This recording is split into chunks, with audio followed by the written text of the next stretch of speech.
abuse that my stepfather had to her that would then in turn make its way down to me.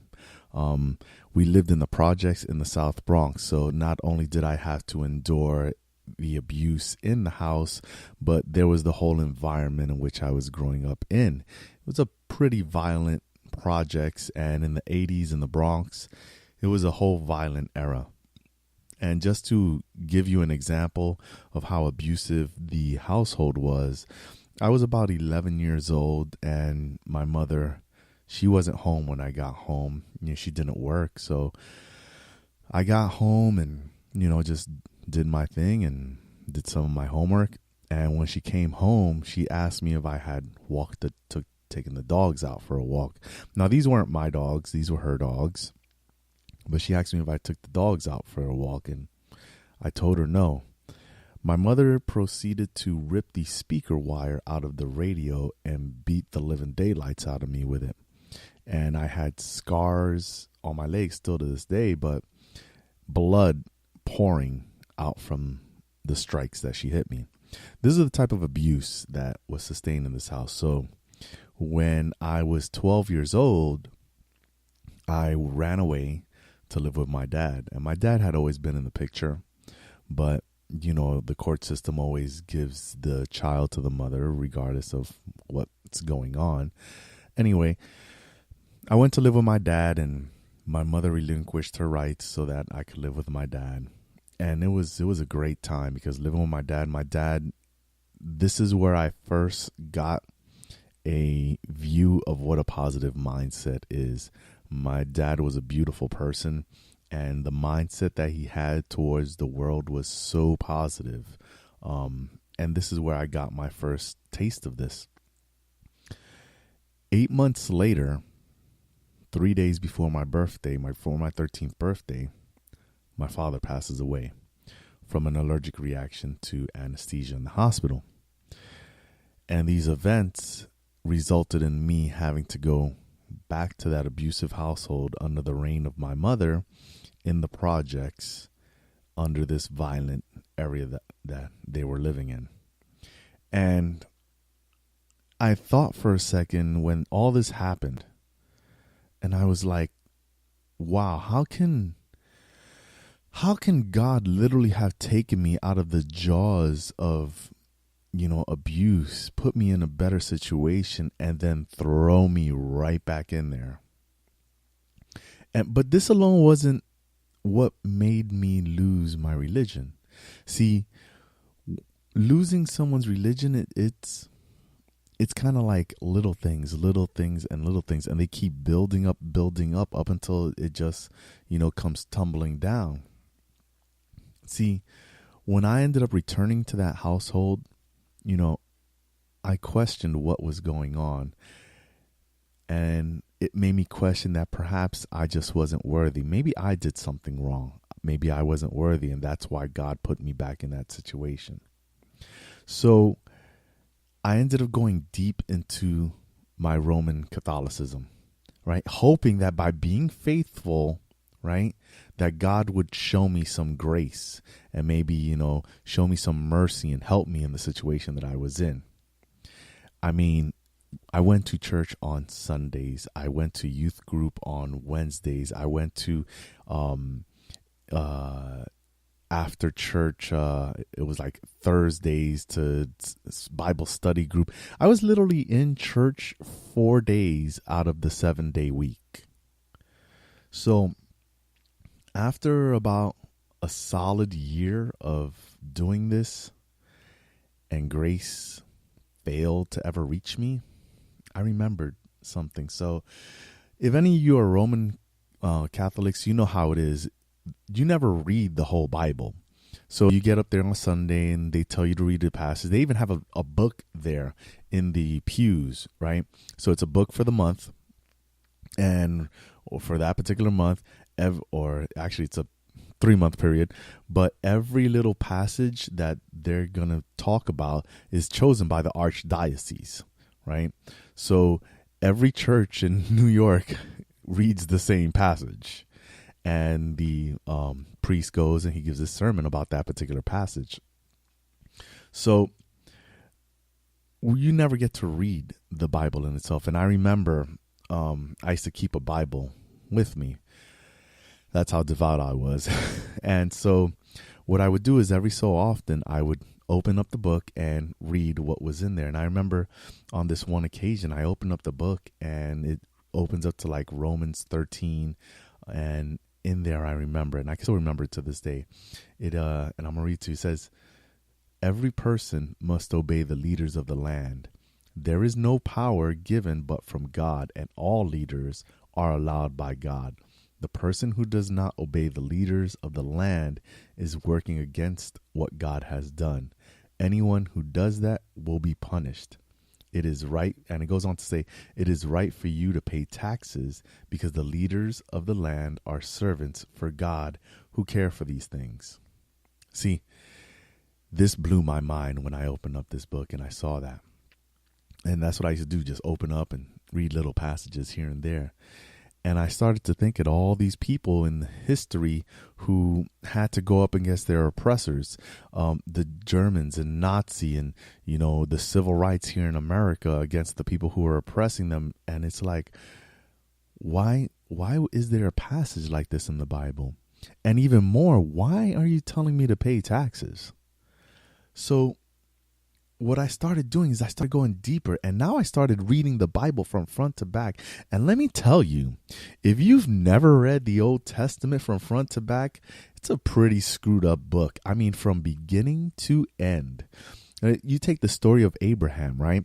God tells Abraham to take his son, Isaac, and sacrifice him to show God that Abraham really loves him. Now think about that.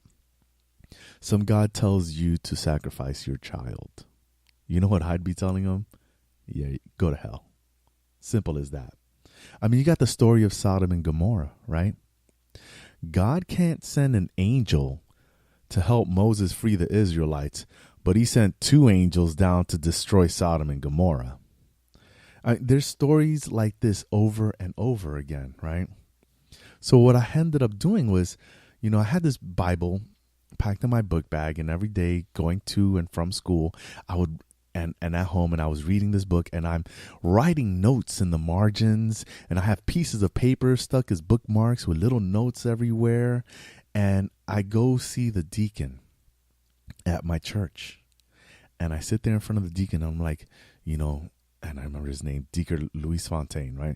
And I'm like, Deacon, I have so many questions. Look, all these notes I've written. And the deacon takes the Bible that I have, and he looks through some of it, and he starts to go on about the common fallback, which is, we don't understand God's will. God works in mysterious ways. And after that, everything kind of became like, that Charlie Brown Peanuts thing where the teacher's like, wah, wah, wah, wah, wah, wah, wah, wah. It was just a cop-out to me, right? Because you're supposed to be closer to God than I am. You should have some type of answers for me, but he didn't. So I left out of that office. I closed that book, and I dropped it into the next garbage can that I walked by. I figured that the answers were not there in that monastery, and God hadn't shared the answers with anybody that was closer to him than I was, so why should he share them with me? So at that point, I decided I would go searching for them on my own. And at first I went through the Abrahamic religions, and I understood then that they all pray to the same God.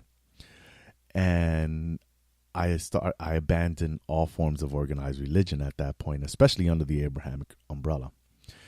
But the next leg of my journey took me through numerous religions and belief systems. And in each practice, I tried to immerse myself enough to attain a genuine experience and understanding of each of them. And with each one, I picked up these little jewels along the way. And some I learned a little, and some I learned a lot. And each time I would leave when I had my fill and move on to the next. You see, Buddha tells a story of a man traveling along a path to a great body of water. And as he stood on the shore, he realized, that there were dangers and discomforts. But on the other shore, seemed safe and inviting. So the man looked for a boat or a bridge, and he couldn't find either of them. So with a lot of effort, he went and he gathered grass and twigs and branches and everything, and he tied them together to make himself a little simple raft. So relying on this raft to keep himself afloat, the man paddled with his hands and feet and reached the safety of the other shore. So now he could continue his journey on the dry land. And then the Buddha asks the listeners a question. He says, what would you think if the man, having crossed over the river, grabbed the raft and carried it on his back across the land now? The monks replied that it wouldn't have been a sensible idea to cling to the raft. And the Buddha went on, what if he laid the raft down gratefully, thinking that the raft has served him, but it's no longer of use, and he can leave it there on the shore? And the monks replied, that would be the proper attitude. And the Buddha said, that's the way my teachings are. They're like a raft and are for crossing over with, not for seizing hold of. See, this is how I approached my spiritual journey. With each river, with each body of water I crossed, I used a raft, and I abandoned the raft when I reached the other shore. Then one day, I found a book in Barnes & Noble, and its title was staring back at me. It's called Becoming Gods. And my journey took a radical shift. This book literally changed an entire viewpoint that I had. My reality changed because of this book, because my core beliefs changed. And when my core beliefs changed, more and more stuff like that started coming towards me. See, from that point, my spirituality broadened. My definition of God was no longer confined by previous dogma. The next couple of books, they started awakening me even more. See, it was no longer of a question of why did God do this to me, but a comprehension that it isn't the universal consciousness job to take care of stuff like that. That I exist because of the universal conscious exists, and it exists because I do. See, to understand that the universe is self, and simultaneously there is no self. No religion could ever grant me that knowledge, because to do so would be to relinquish their power over their flock. I am still every day understanding more and applying this to my daily life. No religion, no rules, no dogma, no boxes, just freedom, liberation, and love. And that, my friends, is how not only I lost my religion, but how I gained a profound spirituality.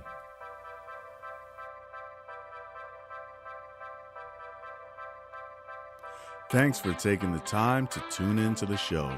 I hope you enjoyed listening. If you did, please leave a review or comment, as your positivity is greatly appreciated. Visit Souliloqyradio.com under the Listen tab for links to the podcast via your preferred provider, along with links to the Facebook, Instagram, and YouTube channel. I'd like to thank Evening Land, Audionautics, and Vienne for providing music for this broadcast. I would also like to thank all the listeners for their support. And remember, stay focused, stay positive, and make today count.